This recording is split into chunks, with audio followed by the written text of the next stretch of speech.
Welcome to the Budget Mom YouTube channel. I'm Kamiko Love from thebudgetmom.com, and I'm back today with another real life budget.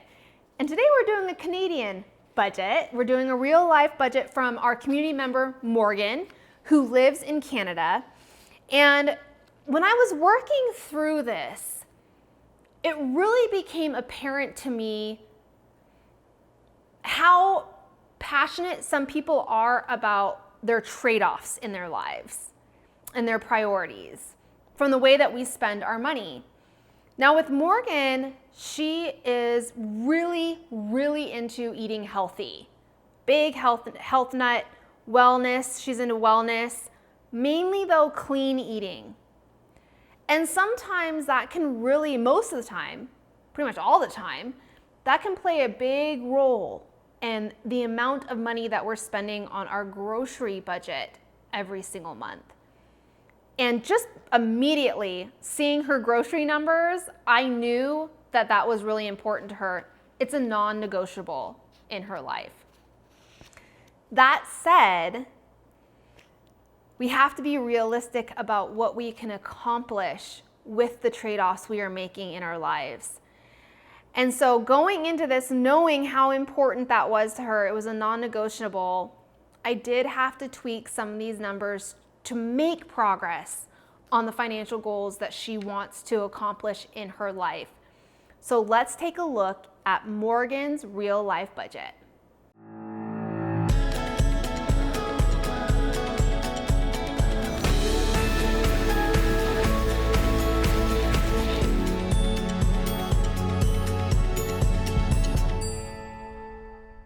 So here's a little bit more on Morgan's story and her why. So just for reference, as of January 31st, when I recorded this video, 1 Canadian dollar equals 78 cents US dollar.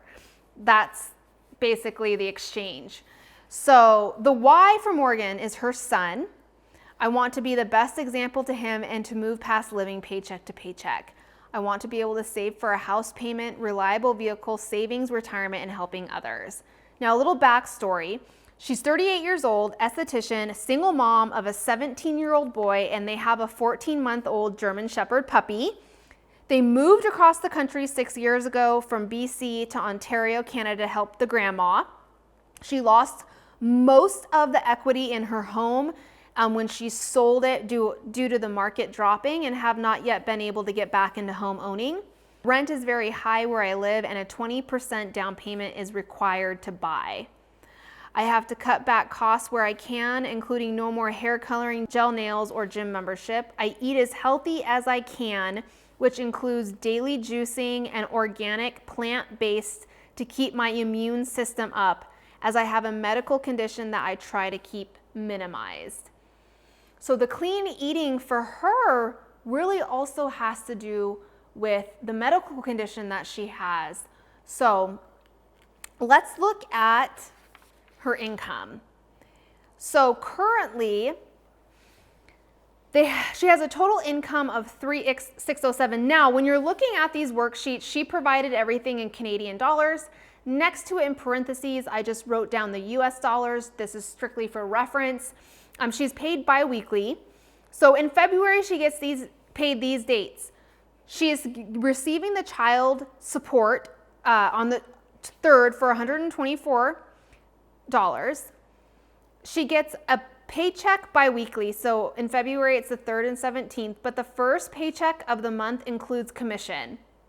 This averages out to about $1,800.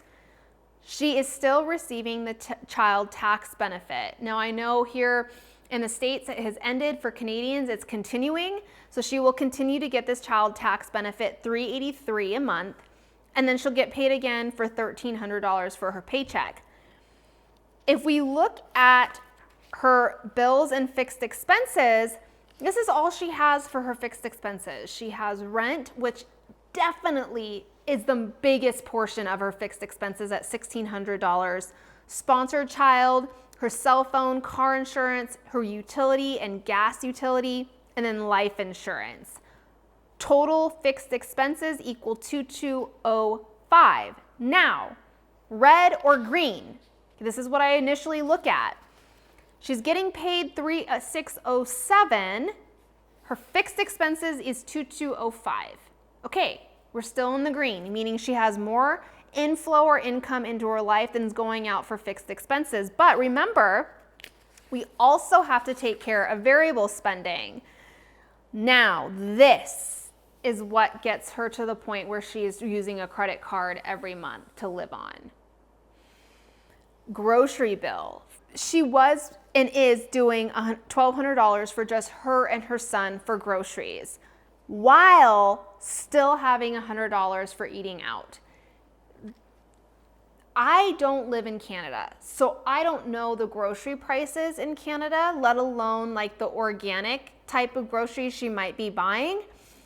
That does seem really high for me for two people. However, though, I do know she talked about juicing and doing her cleanses and that type of thing. And she has wellness for $150, which includes dental, vitamins, and her chiropractor. $25 for beauty, $40 for clothing. This is all monthly variable spending. She did have a note down here. She currently has to rely on my credit card for vehicle repairs and gifts I have to buy for occasions. Next, let's look at her savings goals. Now, I think it's also important to say Morgan doesn't have any debt, which helps tremendously when it comes to her financial goals. She has some very big financial goals. A lot of them are short-term goals that she's wanting to hit. She wants to hit $1,000 in her emergency fund. She currently has $0 saved for that. She has to get her dog spayed by the spring of 2022. She has $100 already saved for that. Here's a big one. She wants $75,000 for a down payment on a home as soon as possible. She has $38,000 already saved for that. She wants $10,000 for a car as soon as possible, $0 saved for that. And then vacation, this is kind of a low kind of end priority, but she wants $1,200 saved for that. She currently only has $200 saved. Now, looking at this, I would move some money around. So the reason I say that is because the emergency fund and taking care of the dog, like this is a medical procedure the dog needs by the spring of 2022, those are to me more dire saving priorities than the house down payment.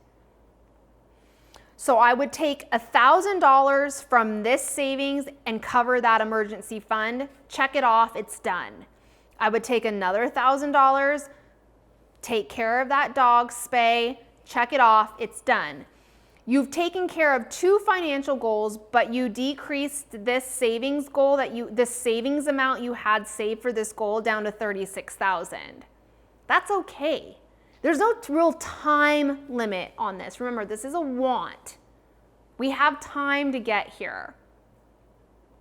So I would then, after knocking these two savings goals out, I would then focus on the number one priority among these goals, which is the house down payment.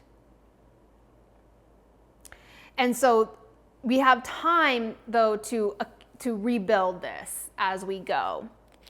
Now, looking at the budget calendar, because she doesn't have a lot of fixed expenses, but what I did notice is all of her fixed expenses are happening in the last 2 weeks of the month, which means that we're going to be combining the child tax benefit and her paycheck on the 17th is all eaten away by bills. But this first paycheck that we're combining the child support and the paycheck she gets on the 3rd, those have no bills. We're going to be taking care of some of the variable spending and some of the rent actually that's due in March with this paychecks. So here is the paycheck budget tracker for her child support and her paycheck she's receiving on 2/3. We're putting $522 aside for rent that's due on 3/1. And we're also taking care of all of her variable spending for the month.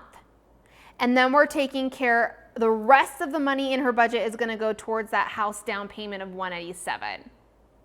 The next paycheck that we receive, we're going to be combining the child tax benefit she receives on the 13th and her paycheck on the 17th, and we're going to be budgeting that on the 17th, and we're taking care of everything in yellow. So her cell phone, her car insurance, her utilities, her gas, her life insurance, sponsored child, and the rent. Now, also, you could look at the trade-off of, do we have the money in our budget right now to sponsor a child? Right? We take care and fill up our own cups before it flows into others. The oxygen mask mentality, right? And so that's something that we could eliminate. I kept it on here because I was not 100% sure what her trade-offs were in her life. So after that, we use that entire paycheck and child tax benefit all towards bills. And we're also setting aside, oops, I put this in the wrong spot. This is supposed to say rent on 3/1 of $1,078. So if we look at our, and I just did this for reference, I didn't highlight anything else. This is how you would look on your March budget calendar when you are taking care of one expense with multiple paychecks. I just put the dot of the paycheck color I'm using. So for instance, this rent on March 1st is being used by the first paycheck and the last paycheck that we received in February. And this is how I mark it on my calendar. With the paycheck we created on 2/3, we have $187 left over. But keep in mind that $187 we would not have if we did not reduce her grocery budget. The only reason she has money left over in her budget, and even enough to cover her variable spending like eating out and this wellness, is because we reduced the grocery budget by $300. Because originally her variable expenses were $1,515 and we got that down to $1,215. So that's why I decided to touch a budget category that she felt was non-negotiable in her life. I didn't drastically take away all of it, but it's enough to be able to have a little bit of money left over. Also, if you want to do it this way, maybe this eating out $100 goes towards that grocery budget and clean eating. So she can really have $1,000. So technically, if we do it that way, then we just reduce the grocery budget by $200 and we got rid of eating out. Do you see how you have to weigh these trade-offs? Is it worth finding a way to reduce that grocery budget by $300 to have the money left over in your budget to take care of giving you a little bit towards those savings goals that you're wanting to hit? And not only that, having to use your credit card to get by. Because even reducing this by $300, that's still helping us pay for some variable or fixed expenses as well. So that was why I made that decision to drop that down to $900. So that's Morgan's real life budget. Now, dropping her grocery budget from $1,200 to $900, that really gave us the money, the extra money that we needed. We heard Morgan talk about having to constantly use her credit cards throughout her paycheck cycles to get by. And cutting that $1,200 down to $900 for a grocery gave us $300 to really place toward these other really urgent financial goals that she has. So Morgan has that $38,000 saved up for her house down payment.